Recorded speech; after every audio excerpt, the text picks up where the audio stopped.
Hello guys, Jesus ഫ്ലോവിൻ്റെ പുതിയൊരു വീട്ടിലേക്ക് എല്ലാവരും സ്വാഗതം. അപ്പോൾ ഗൈസ്, ഞാൻ ഇന്നിപ്പോൾ ഒരു വീഡിയോ ആയിട്ട് വന്നേക്കുന്നത് വെച്ച് കഴിഞ്ഞാൽ സാധാരണക്കാരുടെ നെഞ്ചത്തടിച്ചുകൊണ്ടുള്ള, സാധാരണ ഗ്രാമപ്രദേശത്തൊക്കെ ജീവിക്കുന്ന ചില ആൾക്കാരുടെ നെഞ്ചത്തടിച്ചുകൊണ്ടുള്ള, അതായത് അവരുടെ പണി പോലും നിപ്പിച്ചുകൊണ്ടുള്ള ഒരു നല്ലൊരു നിയമം നമ്മുടെ നാട്ടിൽ ഇറങ്ങി വന്നിട്ടുണ്ട്, കേരളത്തിൽ നിലയിൽ വന്നിട്ടുണ്ട്. അപ്പോൾ അതുമായി ബന്ധപ്പെട്ടാണ് ഞാൻ ഇന്നത്തെ വീഡിയോ സംസാരിക്കുന്നത്. അപ്പോൾ ഞാൻ ഒരു വീഡിയോ ഞാൻ പറയില്ല, എൻ്റെ വീഡിയോ ഒന്ന് ഷെയർ ചെയ്യണം എന്ന് ഞാൻ ഒരു വീഡിയോ ഞാൻ പറയില്ല. കാരണം നമ്മൾ ചെയ്യുന്ന ഫാമിലിയിലോ വീഡിയോസോ കാര്യങ്ങളൊക്കെ ആയിരിക്കും, അപ്പോൾ നിങ്ങൾ ഷെയർ ചെയ്യേണ്ട കാര്യമില്ല. പക്ഷേ ഇന്നത്തെ വീഡിയോ നിങ്ങൾ പരമാവധി ഷെയർ ചെയ്യണം. വേറെ ഒന്നും കൊണ്ടല്ല, അത് സാധാരണക്കാർക്ക് ഒരുപാട് ഉപകാരം ഉണ്ടാവും. ഇത് എത്തിക്കേണ്ടടുത്ത് എത്തിക്കണം. ഇതിൻ്റെ ബുദ്ധിമുട്ട് ശരിക്കും നിങ്ങൾക്ക് മനസ്സിലായിട്ടില്ല. പറഞ്ഞു വരുന്നത്, നിങ്ങൾ തമ്മിൽ കണ്ടുണ്ടാവും എന്താണ് സംഭവം എന്നുള്ളത്. ഞാൻ ഇന്ന് ചുരുക്കം പറഞ്ഞാൽ ഞാൻ ഒരുപാട് പണിയെടുക്കുന്ന വ്യക്തിയാണ്. കാട് കളിക്കുന്ന മിഷൻ വെച്ച് പണിയെടുക്കുന്നുണ്ട്, റബ്ബർ വെട്ടുന്നുണ്ട്, വണ്ടി ഓടിക്കുന്നുണ്ട്, അങ്ങനെ എല്ലാ രീതിയിലുള്ള പണിയെടുക്കുന്ന യൂട്യൂബിൻ്റെ വർക്ക് ചെയ്യുന്നുണ്ട്. അപ്പോൾ എനിക്കത് പിന്നെയും വിഷയമില്ല, കാരണം ഒരു വണ്ടി എൻ്റെ കയ്യിലുള്ളതുകൊണ്ട്. ഓക്കെ, അപ്പോൾ ഇന്ന് ഞാൻ എൻ്റെ അനിയൻ്റെ കൂടെ ഇന്ന് കുറച്ച് പെട്രോൾ മേടിക്കാൻ വേണ്ടിയിട്ട്, അതായത് കാട് തെളിക്കുന്ന മിഷൻ്റെ വർക്കാണ്. അനിയന് റബ്ബർ വെട്ടും പിന്നെ കാട് തെളിക്കുന്ന മിഷൻ്റെ വർക്കാണ്, കാട് തെളിയാണ്, മിഷൻ വെച്ച് കാട് തെളിയും കാര്യങ്ങളൊക്കെയാണ്.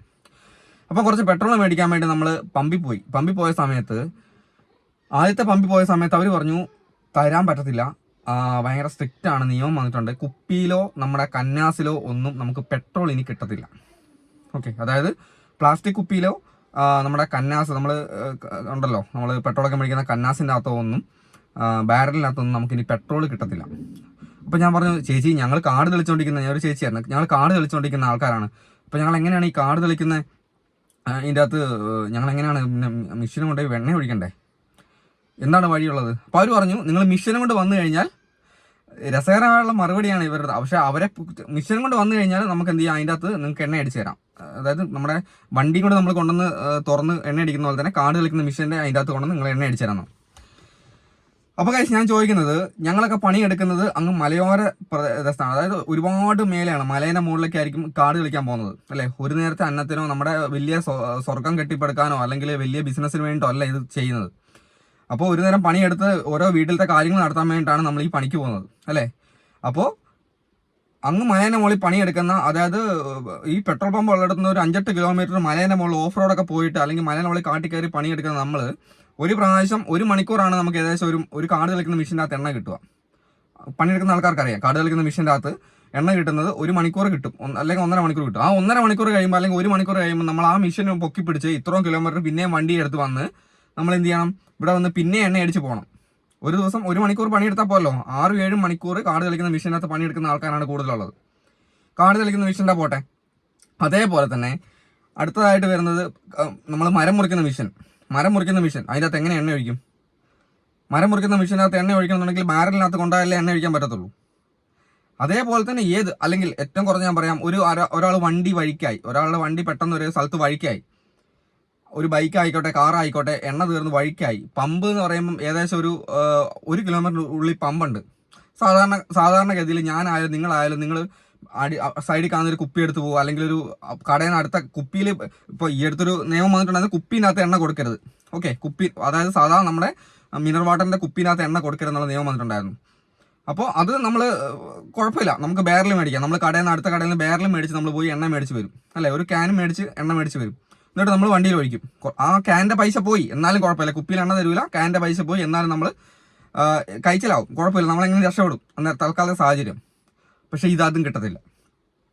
ഈ നിയമം വന്ന സാഹചര്യം ഞാൻ പറഞ്ഞുതരാം. വേറൊന്നുമല്ല, ഞാൻ മനസ്സിലാക്കിയെടുത്തോളം കാലം, എനിക്കറിയത്തില്ല, ഞാൻ മനസ്സിലാക്കിയെടുത്തോളം കാലം ഈ ഒരു നിയമം വന്നത്, കഴിഞ്ഞ ദിവസം നമ്മൾ ഏതോ ഒരു പോലീസുകാരുടെ വീട്ടിലോട്ടൊക്കെ ഏതോ യുവതിയും ഒരു യുവാവെല്ലാം കൂടെ പോയിട്ട്, ഈ 2-3 സ്ഥലത്ത് അനുഭവങ്ങളുണ്ട്.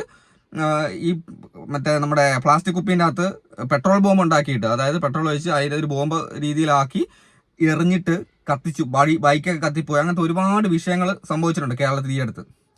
അതുമായി ബന്ധപ്പെട്ടായിരിക്കണം ഈ ഒരു നിയമം നിലവിൽ വന്നിട്ടുള്ളത്. അതായത് പെട്രോൾ പമ്പിൽ നിന്ന് നമുക്ക് ക്യാനിലോ കുപ്പിയിലോ പെട്രോൾ എടുക്കാൻ പാടില്ല.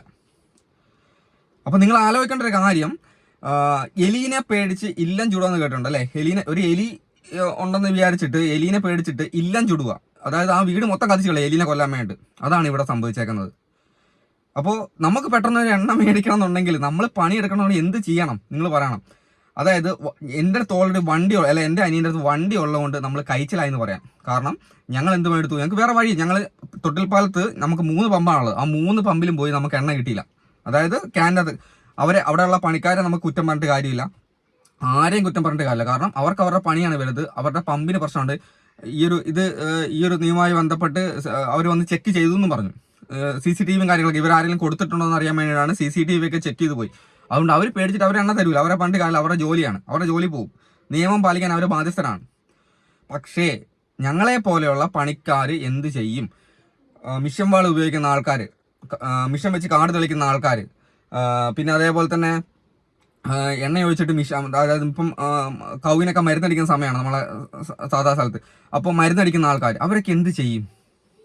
എങ്ങനെ എണ്ണ ഒഴിക്കും? എനിക്ക് എൻ്റെ കാറിനകത്ത് അത് അനിയൻ്റെ കാറിനകത്ത് ഞങ്ങൾ എണ്ണ അടിപ്പിച്ചു. 10, 500, 600 തന്നെ എണ്ണ കാറിൻ്റെ അകത്ത് അടിപ്പിച്ചതിന് ശേഷമാണ് ഇവിടെ വന്നിട്ട് വീട്ടിൽ വന്നിട്ട് ചെയ്യേണ്ട പരിപാടി എന്ന് വെച്ച് കഴിഞ്ഞാൽ ഇതുവരെ വലിച്ചിട്ടില്ല, വേറെ വഴിയില്ല. ഞങ്ങൾക്ക് ഈ ഒരു മിഷൻ്റെ അകത്തോട്ട് ഈ സാധനം അടിച്ച് വെച്ചിട്ട് ഏതെങ്കിലും പൈപ്പിട്ട് വലിച്ചിട്ട് വേണം ഇനിയിപ്പോൾ എണ്ണ ആക്കാൻ വേണ്ടിയിട്ട്. ഞങ്ങൾ അങ്ങനെയെങ്കിലും ചെയ്യും. അതായത് നമ്മൾ അത്യാവശ്യം ഒരു വണ്ടിയുള്ള ആൾക്കാർ അങ്ങനെയെങ്കിലും നമ്മൾ എങ്ങനെയൊക്കെ ഒപ്പിച്ച് നമ്മുടെ പണി നടക്കും. ഓക്കെ, അതേസമയം ആലോചിച്ച് നോക്കണം, ഒരു വണ്ടി ഇല്ലാത്ത, എനിക്കറിയാം, എനിക്ക് നമ്മുടെ നാട്ടിൽ തന്നെ ഒരുപാട് പേര് കാട് തെളിക്കുന്ന മിഷൻ പണിയെടുക്കുന്ന ആൾക്കാരുണ്ട്, ഒരു വണ്ടി പോലും ഇല്ലാത്ത ആൾക്കാരുണ്ട്. അവർ നടന്നു പോയിട്ട് കന്നാസി പോയിട്ട്, അതായത് ഈ ഒരു ബാരലിനകത്ത് നടന്നു പോയിട്ടാണ് അവർ മേടിച്ചിട്ടുണ്ട്. അവരെങ്ങനെ പണിയെടുക്കും? അവർ ഏത് വണ്ടി പോയിട്ടാണ്, വണ്ടിയിൽ എണ്ണ അടിച്ചിട്ടാണ് അവർ വീട്ടിൽ കൊണ്ടുവന്ന് വലിച്ചിട്ട് അവർ എണ്ണ മറ്റേ കാട് കളിക്കാൻ പോകുന്നത് കന്നാസിലാക്കിയിട്ട്? സാധാരണക്കാരനെ എങ്ങനെ ബുദ്ധിമുട്ടിപ്പിക്കാവോ അത് ഏറ്റവും വലിയ, ഈ അടുത്ത് നമ്മുടെ നാട്ടിൽ വന്നതിൽ ഏറ്റവും ബുദ്ധിമുട്ടുള്ള നിയമമായിട്ടാണ് വന്നേക്കുന്നത്. ഇത് നിയമം നടപ്പിലാക്കിയ ആൾക്കാർ ഇത് നല്ലത് പ്രതീക്ഷിച്ചിട്ട് നടത്തിയതായിരിക്കാം, നല്ലത് മാത്രം, അതായത് വേറെ അപകടങ്ങൾ ഒഴിവാക്കാൻ വേണ്ടിയിട്ട്. ഞാൻ ചോദിക്കട്ടെ, അതായത് ഇങ്ങനെ ഒരാൾ ഇപ്പം ഞാൻ തീരുമാനിക്കുകയാണ്, എനിക്ക് ഒരാളുടെ വീട്ടിൽ പെട്രോൾ പമ്പ് എറിയണം, അല്ലെങ്കിൽ ഒരാളുടെ എന്തെങ്കിലും എനിക്ക് ഈ സംഭവം കുപ്പി വെച്ചിട്ട് എറിഞ്ഞിട്ട് പൊട്ടിച്ചിട്ട് പ്രശ്നം ഉണ്ടാക്കണം, കത്തിക്കണം എന്ന് വിചാരിക്കുന്നവന് ഏത് രീതിയിലും പെട്രോൾ കിട്ടും കുപ്പിനകത്താക്കാൻ. സ്വന്തം ഒരു കുപ്പി കിട്ടാൻ വലിയ പണിയൊന്നുമില്ല, കുപ്പിയും കുട്ടി കുറച്ച് പെട്രോൾ ഇതിൻ്റെ അകത്ത് നിറച്ച് ഇല്ലും നിറച്ചിട്ട് എറിയാൻ ആ വലിയ പണിയൊന്നുമില്ല. അവന് സ്വന്തം വണ്ടിയിൽ നിന്ന് വലിക്കാം, അവൻ്റെ കൂട്ടുകാരുടെ വണ്ടിയിൽ നിന്ന് എണ്ണ വലിച്ചെടുത്തൂടെ എന്ന് വിചാരിച്ചിട്ട് സാധാരണക്കാരനെ പണിയെടുക്കുന്നവൻ്റെ അന്നം മുട്ടിക്കുന്ന ഒരു പരിപാടിയായി പോയത്. ഒരിക്കലും അത് ഇതിൻ്റെ പേരിൽ എനിക്കെതിരെ, ഞാൻ ഇങ്ങനെ സംസാരിച്ചതിൻ്റെ പേരിൽ എനിക്കെതിരെ കേസ് വന്നാൽ എനിക്ക് കുഴപ്പമില്ല. കാരണം അത് ശരിക്കും ഇന്ന് ഞാൻ അനുഭവിച്ചു. കാരണം എൻ്റെ അനിയൻ ഈ ഒരു പണി എടുത്തുകൊണ്ടിരിക്കുകയാണ്. അപ്പോൾ അവന് നാളെ പണിയുണ്ട്. അവന് പണിയെടുക്കുന്ന സമയത്ത് ഞാൻ എണ്ണ മേടിക്കാൻ പോയ സമയത്താണ് നമ്മൾ ഈ ഒരു അവസ്ഥ വന്നേക്കുന്നത്. ഇത് പറയാൻ ആഗ്രഹിക്കുന്ന ഒരുപാട് പേരുണ്ടാവും. ഇത് നിങ്ങൾ ചിലപ്പോൾ നിങ്ങൾ ഫേസ്ബുക്കിലായിരിക്കും കാണുന്നത്, യൂട്യൂബിലായിരിക്കും കാണുന്നത്. എങ്ങനെയായാലും ഇത് ഒരു കാരണവശാലും നമുക്ക് അക്സെപ്റ്റ് ചെയ്യാൻ പറ്റാത്ത കാര്യമാണ്. ഈ ഒരു നിയമം വന്നേക്കുന്നത് ഇങ്ങനെ ഒരുപാട് പേര് ഇങ്ങനെ പെട്രോൾ പമ്പ് എറിഞ്ഞ് പ്രശ്നം ഉണ്ടാക്കുന്നതിൻ്റെ പേരിലായിരിക്കാം വന്നേക്കുന്നത്. പക്ഷെ അതായത് ഞാൻ നേരത്തെ പറഞ്ഞതിന് എലിയെ കൊല്ലാൻ വേണ്ടി ഇല്ലം ചുരുട്ട കാര്യമില്ല, അങ്ങനെ ചുട്ടിട്ട് കാര്യമില്ല. കാരണം ഈ എന്താ പറയുക, ഈ പ്രശ്നം ഉണ്ടായ ആൾക്കാർക്ക് ഇവർക്ക് പെട്രോൾ പമ്പിൽ നിന്ന് മാത്രമല്ല എണ്ണ എടുക്കാനാവുക. ഇതിപ്പോൾ നിങ്ങൾ നിർത്തിയെന്ന് വിചാരിച്ചിട്ട് ഈ പെട്രോൾ പമ്പിൽ നിന്ന് ബാരലിലോ കന്നാസിലോ പിന്നെ കുപ്പിയിലോ നിങ്ങൾ എണ്ണ കൊടുക്കലില്ല എന്ന് വിചാരിച്ചിട്ട് അവർക്ക് എണ്ണ കിട്ടാതിരിക്കുമോ? അവർക്ക് ഏത് വണ്ടിയിൽ നിന്ന് വേണമെങ്കിലും വലിച്ചിട്ട് എണ്ണ ഇതിൻ്റെ അകത്താക്കിയിട്ട് എറിയേണ്ടവർക്ക് എറിയാൻ പ്രശ്നം ഉണ്ടാക്കാം അല്ലേ? ഇത് ശരിക്ക് സാധാരണക്കാരായ പണിക്കാർക്ക്, സാധാരണ പണിയെടുത്ത് ജീവിക്കുന്ന മിഷൻ വർക്ക് ചെയ്യുന്ന ഒരുപാട് മിഷൻ വർക്ക് ആൾക്കാരുണ്ട്, എണ്ണ അഴിച്ചെടുക്കാൻ, അങ്ങനെയുള്ള ആൾക്കാർക്കാണ്. അപ്പോൾ ഇവർ പറയുന്ന ന്യായം എന്ന് പറഞ്ഞാൽ, ഇവർ ഈ മിഷൻ കൊണ്ടുവന്നിട്ട് ഇപ്പം ഈ കാട് കളിക്കുന്ന മിഷനായാലും മരം മുറിക്കുന്ന മിഷനായാലും എന്ത് മിഷൻ ആയിക്കോട്ടെ, അവർ മിഷനും കൊണ്ട് വന്നു കഴിഞ്ഞാൽ അവർ എണ്ണ അടിച്ചു തരാമെന്ന് പമ്പുകാർ പറയുന്നത്. മിഷനും കൊണ്ട് നമ്മൾ വന്നു കഴിഞ്ഞാൽ, ഞാൻ നേരത്തെ പറഞ്ഞ പോലെ തന്നെ കിലോമീറ്ററോളം കാട്ടിനുള്ളിൽ പോയിട്ട് മലമ്പ്രദേശത്ത് പണിയെടുക്കുന്ന ആൾക്കാർ ഓരോ ലിറ്റർ എണ്ണ 1 മണിക്കൂർ 1.5 മണിക്കൂർ കഴിയുമ്പോൾ വന്നിട്ട് എണ്ണ അടിച്ചിട്ട് വേണോ പിന്നെ പോയി പണിക്ക് പോകാൻ വേണ്ടിയിട്ട്? എനിക്കൊരിക്കലും അംഗീകരിക്കാനോ ഒരു സാധാരണക്കാരായ പണിക്കാർക്ക് അംഗീകരിക്കാൻ പറ്റാത്തൊരു നിയമമാണിത്. അറിയത്തില്ല, ആലോചിച്ച് നോക്കണം. അങ്ങനെയാണ് ഒരു കാര്യം ചെയ്യണം. നമ്മൾ ചെയ്യേണ്ട കാര്യം എന്ന് വെച്ചാൽ, ഒരുപാട് പേര് തൂങ്ങി മരിക്കുന്നുണ്ട് അല്ലേ? തൂങ്ങി മരിക്കുന്നുണ്ട്, കയറ് നിർത്തലാക്കട്ടെ. തൂങ്ങി മരിക്കുന്നു എന്ന് വിചാരിച്ചിട്ട് ഈ കയറ് മൊത്തം നിർത്തലാക്കി, അങ്ങനെ തൂങ്ങി മരിക്കുമല്ലോ. അല്ലെങ്കിൽ ഷാള്, നമ്മൾ പെണ്ണുങ്ങളുടെ ഷാളെ, ഈ ഷാൾ അങ്ങ് നിർത്തലാക്കട്ടെ. ഇതിൻ്റെ അകത്തൊക്കെയല്ലേ തൂങ്ങി മരിക്കുന്നത്? ഈ തൂങ്ങി മരിക്കാൻ ഉപയോഗിക്കുന്ന സാധനങ്ങൾ മൊത്തം അങ്ങ് നിർത്തലാക്കിക്കളയട്ടെ. ഒരുപാട് സങ്കടമുള്ളതാണ് ഇങ്ങനത്തെ കാര്യം പറഞ്ഞത്. കാരണം ഇന്ന് ഈ ഒരു പെരുമഴയത്ത് ഞങ്ങൾ അതുപോലെ അനുഭവിച്ചു. കാരണം ഒരുപാട് 3 പമ്പിലും കയറി ഇറങ്ങി അതിനെ അനുഭവിച്ചു. നാളെ അവൻ പണിക്ക് പോകണമെങ്കിൽ അവൻ രാവിലെ വന്നിട്ട് ഇപ്പം രാത്രി ഈ സാധനം വലിക്കാനുള്ള സാധനം പോലും ഇല്ല. എന്നാത്തിലിട്ട് ഒന്നെങ്കിൽ നമ്മൾ വാട്ടർ ലെവലിൽ എടുക്കുന്ന പൈപ്പ് ഇട്ടിട്ട് ഇത് കുത്തി കയറ്റിയിട്ട് വേണം വലിച്ച്, തൊണ്ടക്കുഴിയിലും കയറിയിട്ട് വേണം ഇത് വലിച്ചിട്ട് അങ്ങോട്ട് കയറിയിട്ട് ഒന്ന് കന്നാസിൽ അല്ലെങ്കിൽ നമ്മുടെ കാടിൽ നിൽക്കുന്ന മിഷീൻ്റെ അകത്തോട്ട് എണ്ണ ആക്കാൻ വേണ്ടിയിട്ട്. നിയമം എല്ലാം നല്ലതാണ്, എല്ലാ നിയമങ്ങളും നല്ലതാണ്, നമ്മളെല്ലാം അക്സെപ്റ്റ് ചെയ്യുന്നുണ്ട്. ഓക്കെ, ഒരാൾക്ക് ദോഷം വരുന്ന അല്ലെ മറ്റൊരാളെ പ്രൊട്ടക്ട് ചെയ്യുന്ന നിയമങ്ങൾ കാര്യങ്ങളൊക്കെ നമ്മുടെ സമൂഹത്തിൽ വരുന്നത് എല്ലാം നല്ലതിനാണ്. പക്ഷേ ഒരു വിവരമില്ലാത്ത നിയമങ്ങൾ കൊണ്ടുവന്നാൽ, സാധാരണക്കാരൻ്റെ കഞ്ഞികൂടി മുട്ടിക്കുന്ന നിയമങ്ങൾ വന്നു കഴിഞ്ഞാൽ അത് കൂടുതൽ പ്രശ്നം തന്നെയാണ്. ഇപ്പം എങ്ങനെയാണ് ഇനിയിപ്പം ചിലപ്പോൾ മുന്നോട്ട് എങ്ങനെയാണ് വേണ്ടത്? അതായത് നമ്മൾ കാട് തെളിക്കുന്ന ആളാണ്, അല്ലെങ്കിൽ നമ്മൾ മരം മുറിക്കുന്ന ആളാണ്, നമ്മൾ ഇന്ന പണി എടുക്കുന്ന ആളാണ് എന്ന സർട്ടിഫിക്കറ്റ് ഉണ്ടാക്കിയിട്ട് പോലീസ് സ്റ്റേഷനിൽ പോയിട്ട് സാക്ഷ്യപത്രം മേടിച്ചിട്ട് വേണോ ഇനിയിപ്പം പോയിട്ട് എണ്ണ മേടിക്കാൻ വേണ്ടിയിട്ട്? ചിലപ്പോൾ അങ്ങനെ ആയിരിക്കുമല്ലേ, എനിക്കറിയത്തില്ല. ഇനി മുന്നോട്ട് എങ്ങനെയാണ് നമുക്ക് എന്തായാലും പണിയെടുക്കാണ്ടിരിക്കാനാവുമല്ലോ. സാധാരണക്കാരായ ആൾക്കാർക്ക് പണിയെടുക്കാണ്ടിരിക്കാനോ? പണിയെടുത്തിട്ടേ പറ്റത്തുള്ളൂ. അത് ഏത് വിധേന പണിയെടുക്കണം. പക്ഷെ എങ്ങനെയാണ് നമ്മൾ പോയി പണിയെടുക്കണ്ടേ? ഈ പറഞ്ഞ പോലെ തന്നെ നമ്മൾ കാട് കളിക്കുന്ന വ്യക്തിയാണെന്നുള്ള തെളിവ് സഹിതം കാണിച്ച് പോലീസ് സ്റ്റേഷനിൽ കൊണ്ടുപോയിട്ട് സാക്ഷ്യപത്രം മേടിച്ചിട്ട് വേണോ നമ്മൾ ഇനിയിപ്പം ഈ ഒരു സംഭവം മേടിക്കാൻ വേണ്ടിയിട്ട്? ഇതാരാണ് ഈ നിയമം കൊണ്ടുവന്നത്? ഇതിനെക്കുറിച്ചൊന്നും എനിക്കറിയത്തില്ല. ഞാൻ ഇന്നത്തെ എൻ്റെ സങ്കടത്തിലാണ് ഞാൻ ഇന്ന് ഈ വീഡിയോ ചെയ്യുന്നത്. ഇതാരാണ് നിയമം, ഇതെങ്ങനെയാണ് ഇത് സംഭവം നിലയിൽ വന്നേക്കുന്നത്, അതിൻ്റെ ഭവിഷ്യത്തുകൾ എന്താണോ അതൊന്നും സത്യം പറഞ്ഞാൽ എനിക്കറിയത്തില്ല. ഞാൻ ഈ ചെയ്യുന്നതിൻ്റെ പേരിൽ, ഞാൻ ഈ വീഡിയോ ചെയ്തതിൻ്റെ പേരിൽ എൻ്റെ കേസ് എടുത്തിട്ട് എന്നെ അറസ്റ്റ് ചെയ്താൽ എനിക്ക് കുഴപ്പമില്ല. കാരണം ഇത് സാധാരണക്കാരായ ആൾക്കാർക്ക് വേണ്ടിയാണ് ഞാൻ സംസാരിക്കുന്നത്. പണിയെടുക്കുന്ന ആൾക്കാർക്ക് വേണ്ടി, അന്നന്നത്തെ ആഹാരം ഉണ്ടാക്കാൻ വേണ്ടി പണിയെടുക്കുന്ന ആൾക്കാർക്ക് വേണ്ടിയാണ് ഞാൻ സംസാരിക്കുന്നത്. ഒരുപാട് പേര് ഇതിൻ്റെ പേരിൽ സങ്കടപ്പെടുന്ന നമ്മുടെ നാട്ടിലുണ്ട്. വേറെ പുറത്തെവിടെയും പോകണ്ട, നമ്മുടെ നാട്ടിൽ തന്നെ ഉണ്ട്. അപ്പോൾ നിങ്ങൾ കുപ്പിയിലുള്ളത് പണ്ട് തൊട്ടേ ഒഴിവാക്കിയിട്ടുണ്ട്. കുപ്പിയിൽ പെട്രോൾ കൊടുക്കരുത്, അത് എറിയുന്നതിൻ്റെ പേരിൽ. അന്നേരം തന്നെ നമുക്ക് ആലോചിക്കും, മനസ്സിലാക്കും, ചിരി വരും. ഇവർക്ക് വേറെ എവിടെയെങ്കിലും കുപ്പിയിൽ ഇത് കിട്ടൂല എന്ന് വിചാരിച്ചിട്ട്. അത് പോരാഞ്ഞ് ബാരലിൽ പോലും നമുക്ക് എണ്ണ കിട്ടൂല ഒരു രീതിയിലും. ഈ ഒരു മിഷനും കൊണ്ട് പോയാൽ മാത്രം നമുക്ക് വണ്ടിയിൽ അടിക്കുന്ന പോലെ എണ്ണ അടിച്ച് പോരാൻ പറ്റുള്ളൂ എന്ന് പറയുമ്പോൾ അതൊരിക്കലും നമുക്ക് അക്സെപ്റ്റ് ചെയ്യാൻ പറ്റുന്ന ഒരു കാര്യമല്ല, സാധാരണക്കാരുടെ നെഞ്ചത്തടിക്കുന്ന ഒരു കാര്യമാണ്. അപ്പം ആരെങ്കിലുമൊക്കെ ഇത് ഷെയർ ചെയ്തിട്ട് ഇത് നിയമപരമായ ആരുടെടുത്തെങ്കിലും എത്തിയിട്ട് ഇതിനൊരു മാറ്റം വരണമെന്ന് ആഗ്രഹിക്കുന്നുണ്ടെങ്കിൽ നിങ്ങൾക്ക് ഷെയർ ചെയ്യാം. ഇത് മനസ്സിലാക്കണം. കാരണം ഇത് ഈ AC കുത്തിയിരുന്നിട്ട് ഈ നിയമങ്ങളൊക്കെ പാസ്സാക്കി വിടുന്ന ആൾക്കാർക്ക് ഇതിൻ്റെ ബുദ്ധിമുട്ട് അറിയത്തില്ല.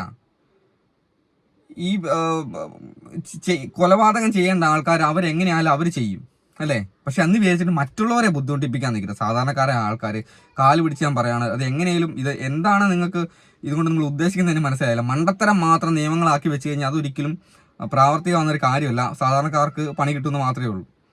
അപ്പോൾ ഇത്രയും ഞാൻ പറഞ്ഞിട്ടില്ല. എനിക്കിപ്പോഴാണ് മനസ്സിന് സമാധാനം കിട്ടിയത്. സത്യമായിട്ടും പറയേണ്ട കാര്യം പറയണമല്ലോ, അതുകൊണ്ട് മാത്രം പറഞ്ഞാണ്. അപ്പോൾ ഇതിൻ്റെ പേരിൽ ആർക്കൊക്കെ ദേഷ്യം വന്നൊന്നും നമുക്കറിയേണ്ട കാലം. ഞാൻ ഇന്ന് അനുഭവിച്ചതിൻ്റെ ആ ഒരു സങ്കടത്തിലാണ് ഇന്നത്തെ വീഡിയോ ചെയ്തത്. നിങ്ങൾക്കിത് ശരിയാണെന്ന് തോന്നുന്നുണ്ടെങ്കിൽ നിങ്ങൾക്ക് ഷെയർ ചെയ്യാം. ഞാൻ ഈ പറഞ്ഞ കാര്യങ്ങൾ ശരിയാണെന്ന് തോന്നുന്നുണ്ടെങ്കിൽ നിങ്ങൾക്ക് ഷെയർ ചെയ്യാം. ഇതിൻ്റെ പേരിൽ ചിലപ്പോൾ ഇത് എല്ലാത്തിനും ഒരു നല്ല വശവും ചീത്ത വശം ഉണ്ടാവും, അല്ലേ? എന്നെ പ്രൊട്ടക്ട് ചെയ്ത് പറയുന്ന ആൾക്കാരുണ്ടാവും, എന്നെ തെറി പറയുന്ന ആൾക്കാർ ഈ ഒരു വീഡിയോൻ്റെ അടിയിൽ ഒരുപാട് പേര് തെറിയുമെന്ന് പറയും ചിലപ്പോൾ. പക്ഷേ നിങ്ങൾ ഈ ഒരു സംഭവം നിങ്ങൾ ഷെയർ ചെയ്യണം, പരമാവധി ആൾക്കാരിലേക്ക് എത്തിക്കേണ്ടിടത്ത് എത്തിക്കണം. കാരണം വെച്ച് കഴിഞ്ഞാൽ അവർക്ക് ഇതിൻ്റെ സങ്കടം മനസ്സിലാകണം. അതിന് വേണ്ടിയിട്ടാണ്. Okay, by.